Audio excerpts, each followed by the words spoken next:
சரி, ஒரு பெண் இறந்து விட்டால் அந்த அடக்கம் செய்த கொஞ்ச நாளே அந்த நைட் நேரத்திலேயே பேய் வந்திருக்குன்னு சொல்லி எல்லாரும் சொல்லி இது என்ன, இது எதனால் இந்த மாதிரி எல்லாம் சொல்ல முடியுமா? இது ஒரு நல்ல ஒரு கேள்வி கேட்கிறாங்க. ஒரு பெண்ணை இறந்துட்டாங்கன்னு சொன்னா அடக்கம் செய்யப்பட்டவுடனே அவங்க பேயா, அதன கேள்வி, பேயா வந்துடுறாங்க அப்படின்னு சொல்றாங்களே, ஏன் அப்படி வர்றாங்கன்னு கேட்கிறாங்க. இது முக்கியமான விஷயங்கள் எல்லாம் விளங்கிக்கிறங்க.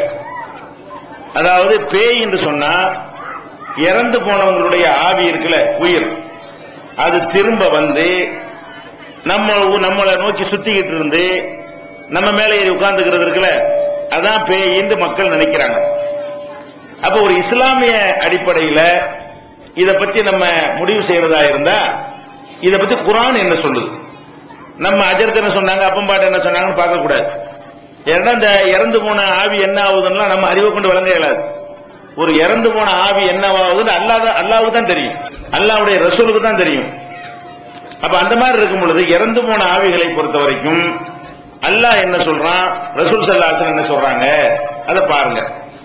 அல்லாஹ் குர்ஆன்ல சொல்லி காட்டுறான், அல்லாஹு யதவஃபல் அன்ஃபுஸ ஹீன மௌத்திஹா. ஒருத்தர் மரணிக்கக்கூடிய நேரத்தில் அல்லாஹ் அந்த உயிர்களை தன் கைவசத்தில் எடுத்துக்கொள்கிறான். குர்ஆன் சொல்லுது, ஒரு மனிதர் இறந்துட்டார்னு சொன்னா அந்த உயிரை யார் எடுத்துக்கிறா, அல்லாஹ் அவனுடைய கண்ட்ரோல்ல, அவனுடைய கட்டுப்பாட்டுல எடுத்துக்கிறான் அப்படின்னு குர்ஆன் சொல்லுகிறது. சரி, எடுத்துக்கிட்ட பிறகு அந்த உயிர் திருப்பி இந்த பக்கம் வருமா அப்படின்னு கேட்டா அதையும் குர்ஆன் சொல்லுகிறது, வமின் வராயிஹிம் பர்ஸகுன் இலா யௌமி யுபாஸூன். இந்த போன உயிர் திருப்பி அல்லாஹ் எழுப்புவான. இன்னைக்கு நம்ம மூத்தா போயிட்டோம், எத்தனையோ ஆயிரம் லட்சம் வருஷத்துக்கு பிறகு நம்மளை எழுப்புவான், கியாமத் நாள்ல நம்மளை எழுப்புவான். அந்த எழுப்புற காலம் வரைக்கும் இறந்து போனவர்களுக்கும் இந்த உலகத்துக்கு மத்தியில ஒரு தடுப்பு ஏற்படுத்தப்பட்டு விட்டது. பர்ஸக என்றால் கண்ணுக்கு தெரியாத கடுமையான வலிமையான திரை. இப்ப கண்ணுக்கு தெரியாம வலிமையான ஒரு திரை போடப்பட்டுருச்சு, ஒரு தடை சுவர் போடப்பட்டுருச்சு நல்லா சொல்றான். அப்ப ஒரு ஆள் இறந்துட்டாருன்னு சொன்னா இங்க உள்ளவங்க அங்க போய் பார்க்க இயலாது, அங்க உள்ளவங்க இங்க வர இயலாது. பெரிய செவரை வச்சு எல்லாம் எழுப்பினாங்க, கண்ணுக்கு நமக்கு தெரியாது. அப்ப இறந்து போன உயிரை அல்லாஹ் தன் கையில வைத்துக் கொள்வதாக அல்லாஹ் சொல்றான் ஒரு வசனத்துல. இன்னொரு வசனத்துல அல்லாஹ் என்ன சொல்றான்னு கேட்டா, இறந்தவங்க இந்த உலகத்துக்கு வர முடியாத அளவுல ஒரு திரை போடப்பட்டு விடுகிறது. அந்த திரையை கடந்து யாரும் இந்த துன்யாவுக்கு வர முடியாது. அப்ப மௌத்தா போன ஆவிகள் இங்க வருது என்று யாராவது நம்புனா அவங்க குர்ஆனை நம்பல. இறந்து போன ஆவி இங்க வருதுன்னு நம்புனா அவங்க எதை நம்பல, குர்ஆனை நம்பல. குர்ஆனை நம்பலன்னா அவங்க முஸ்லிம் இல்ல. அதன் அர்த்தம் குர்ஆனை நம்பாட்டி முஸ்லிமா இருக்கலாமா? ஒருத்தர் இருக்க முடியுமா? குர்ஆன் சொல்லுது வரமாட்டாங்கண்டு, நீங்க சொல்றீங்க வருவாங்கண்டு. இப்ப நீங்க அல்லாஹ்வை நம்புறீங்களா இல்லையா, நம்பல ஆயிருதா இல்லையா?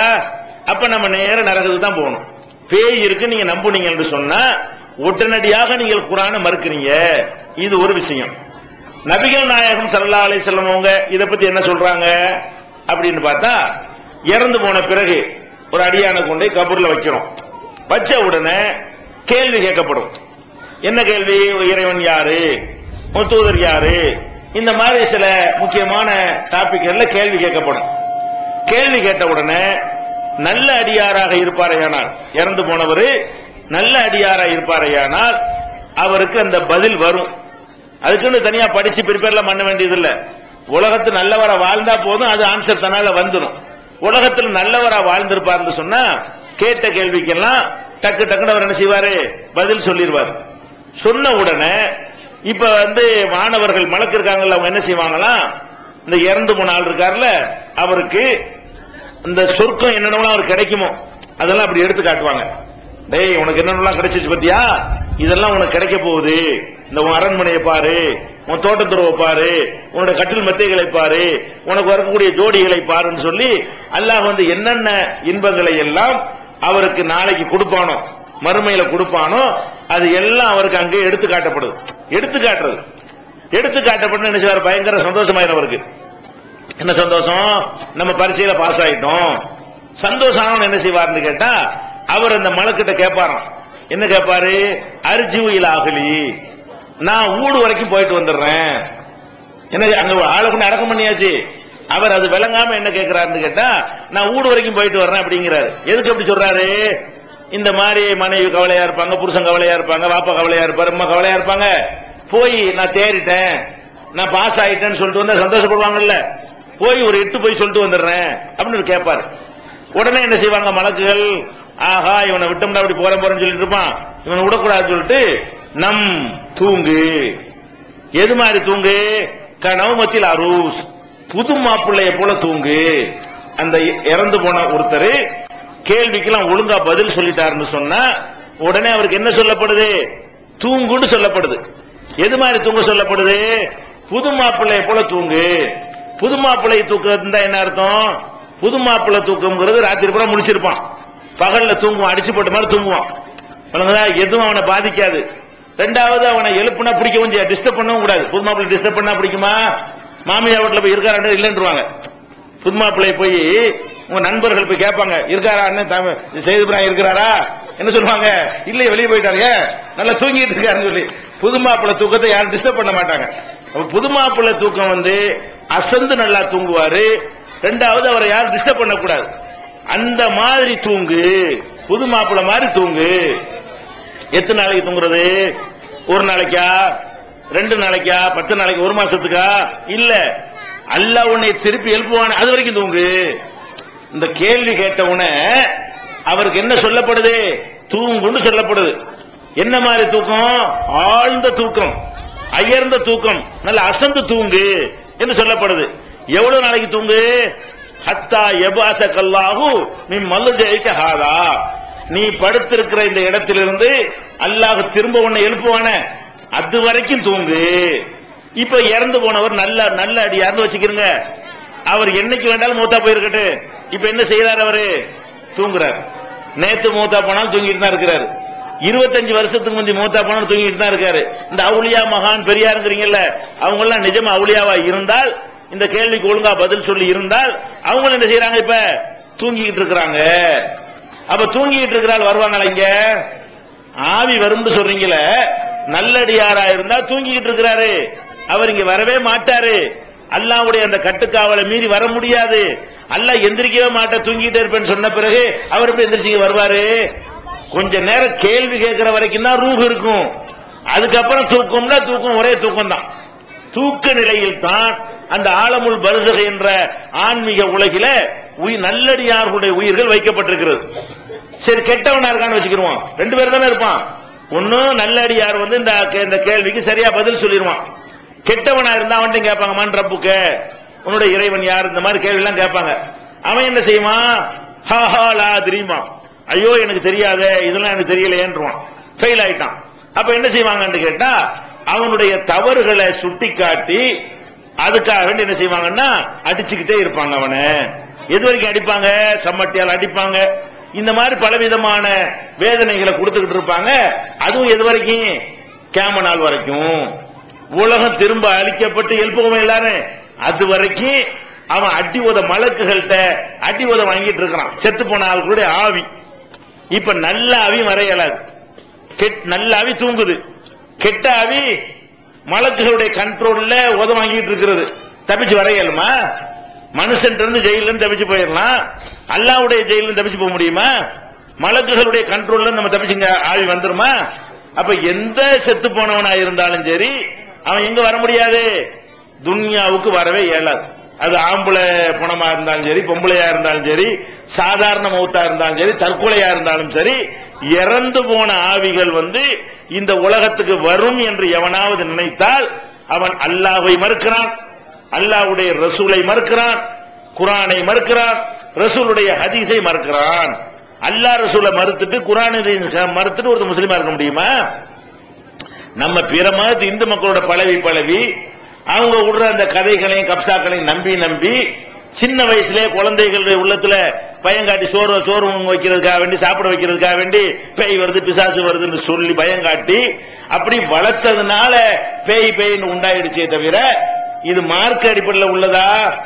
மார்க் அறிஞர்களா சொல்லி நம்மளை பண்படுத்தி இருக்கிறாங்களா? அதனால நல்ல விளையுங்க. இறந்து போன எந்த மனுஷனா இருந்தாலும் சரி அவங்க இந்த உலகத்துக்கு வருதல் என்பது கிடையவே கிடையவே கிடையாது. அப்ப பேய் இல்லைன்னு முடிஞ்சு வச்சா இல்லையா? பேய் வருதுங்க பொய்ன்னு ஆயிடுச்சா இல்லையா? இது எதுக்கு செஞ்சாங்க தெரியுமா? சம்பாதிக்கிறதுக்காக வேண்டி. என்ன சம்பாத்தியம்? இறந்து போயிட்டார்ல, உங்கள்கிட்ட பணம் சம்பாதிக்கணும்.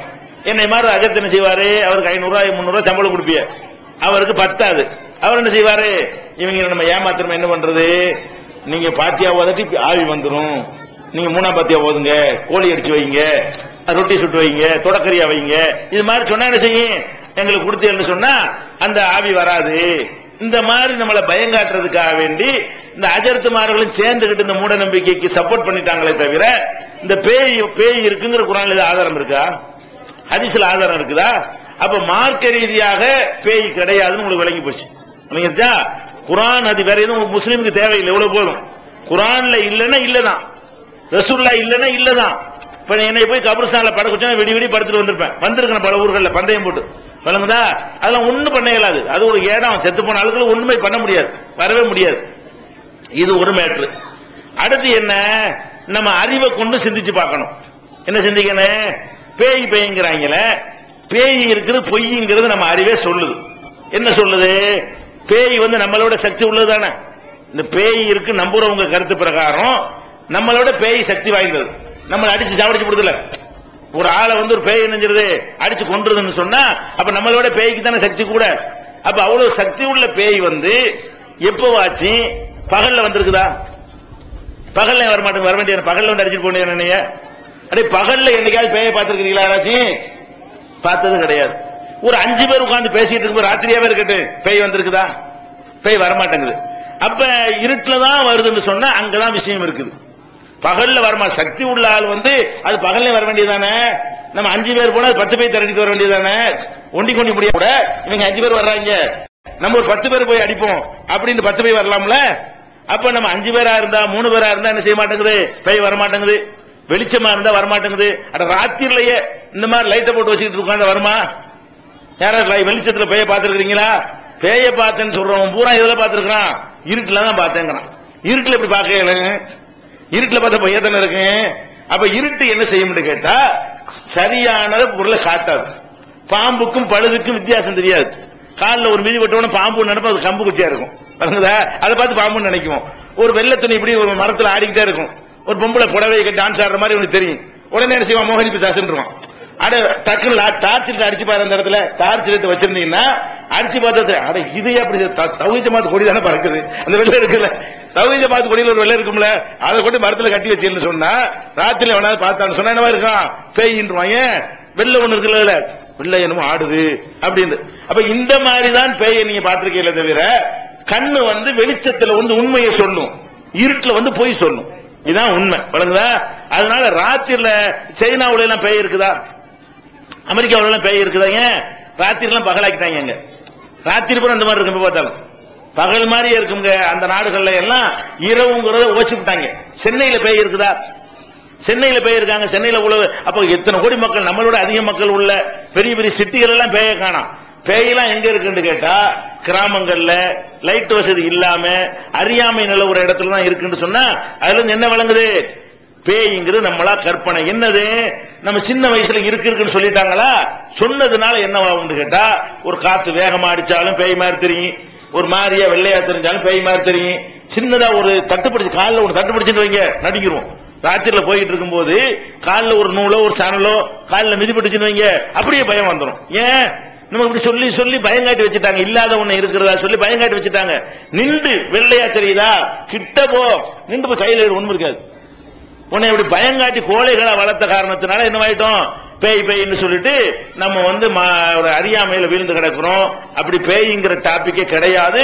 இது இஸ்லாத்துக்கு எதிரானது, அறிவுக்கும் எதிரானது. நல்ல விளங்கிக்கணும். அதே நேரத்தில் ஒரு விஷயம் இருக்கிறது. என்ன விஷயம்? கிறுக்கு பிடிக்கிறன்னு ஒண்ணு இருக்குது. பேய் கிடையாது, லூஸ் இருக்குது. என்ன லூஸ்? இல்லாத ஒன்னை பார்த்து ஒருத்தன் பயந்துட்டான்னு சொன்னா அதிர்ச்சியில் என்னவாது ஆயிரும். அதிர்ச்சி அடையும் பொழுது ஸ்டடியா இருக்கிறவனுக்கு கிறுக்கு பிடிக்காது. இல்லாத ஒண்ணு இல்லன்னு ஒண்ணு இருக்குது, அந்த ஒருத்தன் கத்தி எடுத்து குத்துற வர மாதிரி தெரியுது பயப்படுறான்னு வைங்க. அந்த பயத்துல என்ன ஆகும் கேட்டா மனித உடம்பை பொறுத்த வரைக்கும் சாதாரணமா நார்மலா இருக்கிறதை பாதிக்கிற எந்த காரியம் நடந்தாலும் ரத்த ஓட்டம் அதிகரிக்கும். அதிகமான கோபம் வந்தா என்ன செய்யும்? ரத்த ஓட்டம் அதிகமாகுதா இல்லையா? கோபம் வரும்போது கண்ணியா சிவப்பா போகுது. கோபம் அடைஞ்ச உடனே கண்ணு சிவந்து போகுதா இல்லையா? ஏன்? கோபம் வந்த உடனே அந்த இதயம் வந்து ஹார்ட் வந்து ரத்தத்தை என்ன செய்யும்? ரொம்ப வேகமா பம்ப் பண்ணும். வேகமா பம்ப் பண்ணும்போது என்ன செய்யும்? ரொம்ப வேகமா ஓடும்போது அந்த புட்டச்சுக்கிட்டு என்ன செய்யும்? எல்லா நரம்புகளும் ரத்த சிவப்பு கலரா மாறின்னு பாக்குறீங்க. அதே மாதிரி கவலையில அது மாதிரி வேகமா என்ன செய்யும்? இது பண்ணும். இது மாதிரி பதட்டத்துல, பீதியில, பயத்துல ஒரு துப்பாக்கி சுட வர்றான்னு வைங்க, அப்ப கொண்டு எந்த எவனை கொண்டு டெஸ்ட் பண்ணாலும் அவனுக்கு பிரஷர் இருக்குன்றான் டாக்டர். இப்ப திடீர்னு கரண்ட் போச்சுன்னு வைங்க, நம்ம பெத்த புள்ள உட்கார்ந்துருந்தா கூட கண்டுபிடிக்கலுமா? ஒரு தாய்க்கு பிள்ளைய கண்டுபிடிக்கலுமா? அப்ப இத்தனை வருஷம் தூக்கி வளர்த்த பிள்ளைய கண்டுபிடிக்க முடியல, பார்க்காத பையன் மட்டும் கரெக்டா கண்டுபிடிச்சிருவீங்களா? அப்ப இருட்டுல வந்து நம்ம பிள்ளைய நம்ம கண்டுபிடிக்க முடியாது, புருஷனுக்கு பொண்டாட்டி கண்டுபிடிக்க முடியாது, தாய்க்கு மகனை கண்டுபிடிக்க முடியாது. அப்ப இருட்டுல வந்து எதையும் சரியாக பார்க்க முடியாதுன்னு தெரிஞ்சுக்கிட்டு கற்பனையாக நம்மளா உன்ன பேயின்னு நினைக்கிறதுனாலதான் இவ்வளவு பெரிய பாதிப்புகள்லாம் வருது. சினிமாக்காரன் எல்லாம் மூட நம்பிக்கை விதைக்கிறான். அவனே என்ன செய்யறான்? வேப்பம்பர உச்சியில் நின்று பேய் ஒன்னு ஆடுதென்று விளையாட போகும்போது சொல்லி வைப்பாங்கிறான். வீரத்தை கொழுந்திலேயே கிள்ளி வைப்பாங்கிறான். வீரத்தை கொழுந்திலேயே கிள்றதுக்காக வேண்டி என்ன செய்யறது? இந்த மாதிரிலாம் பண்ணிருக்கிறாங்க. வஞ்சனை பேய்கள் என்பார், அந்த மரத்தில் என்பார், இந்த குளத்தில் என்பார், துஞ்சுது முகட்டில் என்பார். இப்பெல்லாம் என்ன செய்யறாங்க? அந்த காலத்துல கவிஞர்லாம் நம்ம தமிழ்நாட்டில் உள்ள கவிஞர்களே சொல்லியிருக்கிறாங்க. அப்ப பகுத்தறிவு மார்க்கமான இஸ்லாத்துல இருக்கிற இடம் இருக்குமா? பேய் கிடையாது. அதே நேரத்தில் உங்களுக்கு ஒரு சந்தேகம் வரும். என்ன சந்தேகம்? அப்ப சில பேர் பேய் மாதிரி ஆடுறாங்களே, சில அதிசயங்கள்லாம் நாங்க பாக்குறோமே, பேய் பிடிச்சவங்க ஆங்கிலம் பேசுறாங்களே, ஆங்கிலமே தெரியாத ஆளுக்க பேய் பிடிச்சிட்டு அரபி பேசுறாங்களே, பேய் பிடிச்சவன அதிகமான சக்தி வருது, இந்த மாதிரி எல்லாம் சில பேர் என்ன செய்யறாங்க? கேள்விகளை கேட்கிறாங்க. ஆனா உண்மையில் நல்லா விளங்கி கொள்ளணும், பேய் பிடிச்சதுனால பேயின்னு ஒண்ணு கிடையாது, கிறுக்கு தான் இருக்குது. பைத்தியம் பிடிச்சிரும் பொழுது அவனுக்கு பலம் கூட தான், பைத்தியக்காரனுக்கு பலம் கூடி போயிடும். ஏன் கூடி போயிரும்? அறிவு இருக்கும் பொழுது மனுஷன் என்ன செய்வான்னு கேட்டா எல்லாத்தையும் கணக்கு பண்ணுவான். என்ன கணக்கு பண்ணுவான்? இந்த மாடியில் நான் நிக்கிறேன்னு வைங்க, குதிக்கணும்னு நான் நினைச்சா என்ன செய்வேன்? இந்த மாடி எத்தனை உயரத்தில் நான் இருக்கிறேன், கீழே உள்ள தரை என்ன, சிமெண்ட் தரையா மண் தரையா, உளுந்தா என்ன ஆகும் அப்படின்னு கணக்கு பண்ண குதிக்க மாட்டேன் இல்லையா? கிறுக்கை இதெல்லாம் கணக்கு பண்ண தெரியாது, பத்து குதிச்சிருவான். மூளை உள்ளவன் என்ன செய்வான்னு கேட்டா விளைவுகளை யோசிப்பான். யோசிச்சு என்ன செய்வான்? சின்ன இதுல இருந்து குதிக்க சொன்னா குதிச்சிருவேன், அதுல இருந்து வைக்க போறதுல குதிக்க சொன்னா குதிச்சிருவேன், சிமெண்ட் தரையில குதிக்க சொன்னா என்ன செய்வேன்? அது முடியாது, மண்டை உடைஞ்சிரும், கால் உடைஞ்சிரும் அப்படின்னு நம்ம சொல்றோமா இல்லையா? அப்ப இது எதனால நம்ம செய்யறோம்? அறிவு உள்ளவன், பகுத்தறிவோட இருக்கிறவன் வந்து விளைவுகளை யோசிச்சு ஒரு முடிவெடுப்பான். யோசிக்காம முடிவெடுத்தா சக்தி கூட தானே அவனுக்கு. நம்ம சாப்பிடுறோம் வைங்கள, ஒரு மனிதனுடைய அந்த குடல் வந்து ஒரு 100 இட்லி கூட உள்ள தள்ளலாம், அப்படி நல்லா படைச்சு வச்சிருக்கான், நல்லா விளைக்கிருக்க, நினைச்சா என்ன செய்யலாம்? உள்ள தள்ளிக்கிட்டே இருக்கலாம், அப்படி கொண்டு விரியும். ஒரு குழந்தை ஒரு பெண் தாய் சுமக்கலையா, அவ்வளவு இடம் கொடுக்கத்தானே செய்யுது. அதனால வந்து எவ்வளவு நாள் திங்கலாம். ஆனா பகுத்தறிவோட கிறுக்கு பிடிக்காதவன் என்ன செய்வான்? அவன் கணக்கு பண்ணுவான், இதுக்கு மேல போட்டா சரி வராது, அஜீரணமாயிரும், இடம் இருக்கு, அவன் என்ன செய்வான்? இது நமக்கு போதும், அப்பதான் ஜீரணமா, அப்படி கணக்கு நிப்பாட்டிக்கிறான். கிறுக்கனுக்கு கணக்கு பண்ண தெரியாது, போயிட்டே இருந்த பாட்டுக்கு. வயசுல எவ்வளவு கொள்ளுமோ அவ்வளவு நம்ம வயசுலயும் கொள்ளு, நம்ம அறிவு அதை தடுக்குது. அவன் வயிறு வந்து அவன் வயிற்றுல ஸ்பெஷல் வயிறு ஒன்று வந்துடல, பேய் வயிறு இல்ல, மனுஷன் வயிறு தான். உங்க வயிறுலாம் எப்படி அடைக்க முடியும்? சில பேர் பந்தயம் போட்டு திங்கிறாங்களே, சில நேரத்தில் பந்தயம் 100 இட்லி திங்கிறான் பாத்திருக்கீங்களா, 50 இட்லி திங்கிறான்ல, உங்களுக்கு முடியத்தானே செய்யுது. அது நம்ம என்ன செய்வோம்னு கேட்டா நம்ம ஆரோக்கியத்துக்காக வேண்டியும் பல விஷயத்தையும் கவனத்தில் கொண்டு இதுக்கு மேல ஏற்றக்கூடாது, இதுதான் சரியா வரும், அப்பதான் நடக்க முடியும், அப்பதான் ஓட முடியும், அப்படி நினைச்சு நம்ம லிமிட் பண்ணிக்கிறோம். கிறுக்கு என்ன செய்யறான்? சட்டி சோறு திங்கிறானா, பேய், மனுஷன் திங்கல, பேய் தான் திங்குது, இப்படியாக நம்ம நினைச்சுக்கிறோம். நம்ம செவத்துல போய் முட்டுவோமா? முட்ட மாட்டேங்க, முட்டின மாட்டை உடைஞ்சிருமே. அறிவு இருக்கிற கிறுக்கனுக்கு செவரும் தெரியாது, மண்டையும் தெரியாது. கிறுக்கனா போயிட்டான், எதுல ரெண்டாவது முட்டுவான். அவனுக்கு வலிமை கூட நடத்துமா? கிறுக்கனா இருக்கிறதுனால கணக்கு போட தெரியல, நல்ல சுயநினைவோட இருக்கிறவன் கணக்கு போடுறான். அப்ப சுயநினைவோட இருக்கிறவனுக்கும் கிறுக்கனுக்கும் ஒரே சக்தி தான். சுயநினைவோட இருக்கிறவன் வந்து அளந்து கணக்கு பண்ணி தன்னுடைய செயல்பாடு அமைச்சுக்கிறான். கிறுக்கனுக்கு கணக்கு போடுறது அதான் மைனஸ் ஆகுது. மென்டல் என்ன அர்த்தம்? மூளைக்கும் உடம்புக்கு வர்ற கனெக்ஷன் கட்டு, அதான் கிறுக்குங்கிறது. மூளைக்கும் உடம்புக்கு வரக்கூடிய கனெக்ஷன் வந்து லூஸ் ஆயிரும், அது லூசு பேர் வச்சுக்கிறாங்க. லூசுனா என்ன செய்யும்? லூஸ் லைட் எரியுமா இல்லையா? இந்த லைட் லூஸ் என்ன செய்யும்? எரியும், மர ஆப்பாவும், மர எரியும், மர அணையும், அப்படித்தானே இருக்கு. அதனால மனசு லூசுன்னு பேர் வச்சு. லூசுன்னு என்ன அர்த்தம்? கனெக்ஷன் சரியில்லை, மூளைக்கும் பாடிக்கும் மத்தியில என்ன இல்ல, கனெக்ஷன் சரியா இல்லைன்ற உடனே அது என்னவாகுது, சில பேருக்கு வந்து மொத்தமா கட்டாகி போயிடும். கட்டான புல் கிறுக்கா இருப்பான். சில பேர் லூஸ் ஆயிரும். லூஸ் என்ன அர்த்தம்? ஒரு நேரம் நல்லா இருப்பான், ஒரு நேரம் லூசா இருப்பான். லூசுக்கு அர்த்தம் தானே லூசுங்கிறாங்க. அது மாதிரி மரகல் வந்துருச்சுக்கிறாங்க, மரகல் லூஸ் தானே. இதெல்லாம் இதுல இருந்து என்ன விளங்குது, நம்ம நரம்புடைய கனெக்ஷனை வச்சுதான் பேரு. அதனால பேய்ங்கிறது ஒண்ணு கிடையாது, கிறுக்கு தான் இருக்குது. கிறுக்குனால உன்னோட கொண்டு செய்வான். என்னை ஒரு இடத்துல கூட்டு போனாங்க, என் எத்தனை கிறுக்கெல்லாம் கூட்டு வந்துருக்காங்க, நாங்க குணப்படுத்தி இருக்கிறோம். பேயெல்லாம் கிடையாது, மந்திரம் கிடையாது, லூசு தான். அது லூசுனா ட்ரீட்மெண்ட் பண்ணி என்ன செய்வோம், கவுன்சிலிங் கொடுத்து குணமாகிற அளவுக்கு 10% கிறுக்கு இருந்தா கவுன்சிலிங்ல குணமாயிரும். ஒரு 25-30% இருந்தா மாத்திரை மருந்துல குணமாகும். அதுக்கு மேல இருந்தா எலக்ட்ரிக் ஷாக்கு, இந்த மாதிரி அதிர்ச்சி வைத்தியம் கொடுத்து என்ன செய்யலாம், குணமாக்கலாம். அதுல பல விதங்கள் இருக்கிறது. இந்த மாதிரி கிறுக்கு பிடிக்கிற நேரத்தில் வந்து என்னை ஒருத்தர் கூட்டு போனாங்க, இந்த மாதிரி குணப்படுத்துறது. அரபி பேசுறாருன்னு கூட்டு போயிட்டாங்க. அவருக்கு குரானை ஓத தெரியாது, பேய் பிடிச்சவன என்ன செய்யறாரு, அரபி பேசுறாரு அப்படின்ட்டாங்க. நான் சொன்ன கூப்பிட வந்தவன் கேட்டேன், உனக்கு அரபி தெரியுமா? தெரியும். அப்ப அரபின்னு கண்டுபிடிச்ச அரபி. நான் ஒரு ஆள் பேசுற அரபின்னு சொல்றதா இருந்தா அதை முடிவு செய்யறவனுக்கு அரபி தெரியணும்ல. உனக்கு அரபி தெரியுமா? தெரியல. நான் போய் பாக்குறேன், அவன் பேசுற அரபில ஒண்ணும் கிடையாது. என்ன செய்யறான்னு கேட்டா, மூளை கண்ட்ரோல் இல்லாம போன உடனே அது என்ன செய்யுதுன்னு கேட்டா தாறுமாற உளறான், செஞ்சான். இது எந்த லாங்குவேஜிலும் கிடையாது. இவன் அரபி நினைச்சுக்கிட்டான். அது லாங்குவேஜ்ல உள்ளது கிடையாது, வாயில வந்து உளறான். உளர்னோன்னு என்ன செய்யறது, தமிழா இல்ல இல்ல. அப்ப இவன் என்ன நினைச்சுக்கிறது, இங்கிலீஷ் பேசுது, அரபி பேசுதுங்கிறான தவிர எந்த கிறுக்கனு அரபி பேச இயலாது. எந்த கிறுக்கனுக்கு இங்கிலீஷ் ஏற்கனவே அரபி தெரிஞ்சுதான் அரபி பேசுவான். ஏற்கனவே அவன் மூளையில் அது பதிஞ்சு இருந்தா இங்கிலீஷ் பேசுவான். அது தெரியாத ஒருத்தனா இருந்தா பேய் பிடிச்சோன்னு என்ன செய்யாது, அரபி பேசினா. அதெல்லாம் சும்மா பொய், அம்புட்டு பொய் என்பதை நாங்க பல சோதனைகளை நாங்க நிரூபிச்சு காட்டியிருக்கிறோம். இது ஒரு விஷயத்தை விளங்கிக்கணும். இன்னொன்று இருக்கிறது, இது பேயின்னு சொல்றவங்கள கூட்டுவாங்க, அவங்க கிறுக்காத்தான் இருப்பாங்க. அல்லது இன்னொன்று வந்து நடிக்கிறவங்களா இருப்பாங்க. பாதி பேர் கிறுக்கா இருப்பாங்க, இன்னொரு பாதி பேர் என்னவா இருப்பாங்க, பேயின் நடிப்பாங்க. எதுக்கு நடிப்பாங்க? பேயின் நடிச்சா சில காரியங்களை சாதிச்சுக்கலாம். ஒரு வீட்டுல மாமியா கொடுமை பண்றாங்கன்னு வைங்க, ஒழுங்கா சோறு கொடுக்க மாட்டேங்கிறா, இப்ப பார்த்தாலும் அவளை சித்திரை பண்ணிக்கிட்டு இருக்கிறா. அந்த மாதிரி இருந்தா மருமகாரன் என்ன செய்யலாம், பேய் வேஷம் போட்டான்னு வைங்க, உண்டா கோழிய 5 ரூபா கொண்டா 5 ரூபா அந்த மாதிரி இல்லையா. மருமகாரிய ஒழுங்கா சோறு கொடுக்கலன்னு சொன்னா அவ தலையை விரிச்சு போட்டு ஒரு சொல்லட்டு என்ன செய்யணும், ஆட்டை கொண்டா மாட்டை கொண்டா வந்துருமா இல்லையா, என்ன வேணா செய்யலாமா இல்லையா. படுத்து நினைச்ச நேரத்தில் நினைச்சே செய்யலாம். இந்த மாமியாக்காரிகள் படுத்துற கொடுமைக்காக வேண்டி எத்தனை மருமகள் மார்கள் என்ன செய்யறாங்க, இதுல தப்பிக்கிறதா இருந்தா, நல்லா சாப்பிடுறதா இருந்தா, நல்ல சந்தோஷமா இருக்கிறதா இருந்தா, நம்மள மிரட்டுறாருல, நம்ம மாமியாக்காரிய மிரட்டணுமா இருந்தா என்ன செய்யணும், இதை எடுப்போம் கையில இப்படின்னு சொல்லி நடிக்கக்கூடியது. அது பாதி இருக்குது, பாதி கிறுக்கு இருக்குது. அது கண்டுபிடிக்கணும், நம்ம கவனமா கண்டுபிடிக்கணும். கிறுக்கு பிடிச்சி நடிப்புன்ற கூட, நடிப்பு பிடிச்சி கிறுக்குன்ற கூடாது. அது சரியான ஆள்கிட்ட கொண்டு வந்து என்ன செய்யணும், நீங்க அதை மதிப்பீடு செய்யணும். சில பேர் என்ன செய்வாங்க, நடிப்பாங்க. இப்ப உதாரணமா ஒரு பையனும் ஒரு பொண்ணு இருக்காங்கன்னு வைங்களேன், ராத்திரி 1 மணிக்கு கதவை திறந்துட்டு வெளியே போயிட்டு ஒரு 3 மணி நேரம் கழிச்சு வீட்டுக்கு வந்தா என்ன செய்வீங்க, எங்கடா போயிட்டு வந்த, எங்கடி போயிட்டு கப்பிலா இல்லையா. ஒரு இளைஞனா இருக்கக்கூடிய ஒரு ஆம்பளை, இளைஞியா இருக்கக்கூடிய ஒரு பொம்பளை 1 மணிக்கு கதவை திறந்துட்டு வெளியே போயிட்டு 3 மணிக்கு வீட்டுக்கு வந்தா ஒத்துக்குருவீங்களா? என்ன செய்வீங்க, இவன் என்னமோ ஒரு தப்பான ஒரு வேலைக்கு போயிட்டு வந்திருக்கான் அப்படி சொல்லுமா இல்லையா. அப்ப அந்த மாதிரி போக நினைக்கிற ஒருத்தன் இந்த வேஷம் போட்டான்னு வைங்க, 2 நாளைக்கு இந்த வேஷம் போட வேண்டியது, ஒரு மாதிரி சட்டையை கிழிக்க வேண்டியது, பானை சட்டையை உடைக்க வேண்டியது, கதப்பட்டு லைட் பிடிச்சி விட வேண்டியது, சட்டை கிழிக்க வேண்டியது. இது மாதிரி சில கிறுக்குத்தனத்தை காட்டிட்டு ராத்திரி 1 மணிக்கு போனா 2 மணிக்கு வந்தாலும் கேட்க மாட்டாங்க, 3 பொம்பளை போனாலும் கேட்க மாட்டாங்க, ஆம்பளை கேட்க மாட்டாங்க. லைசன்ஸ் மாதிரி போகுதுல, ஏன் வெளியே உனக்கு கிறுக்கு, அவனா போனா அவர் ராமசாமி கூட்டிட்டு போயிட்டாரு அப்படிதான் சொல்லுவான், ஆயிஷா கூட்டிட்டு போயிடுச்சு.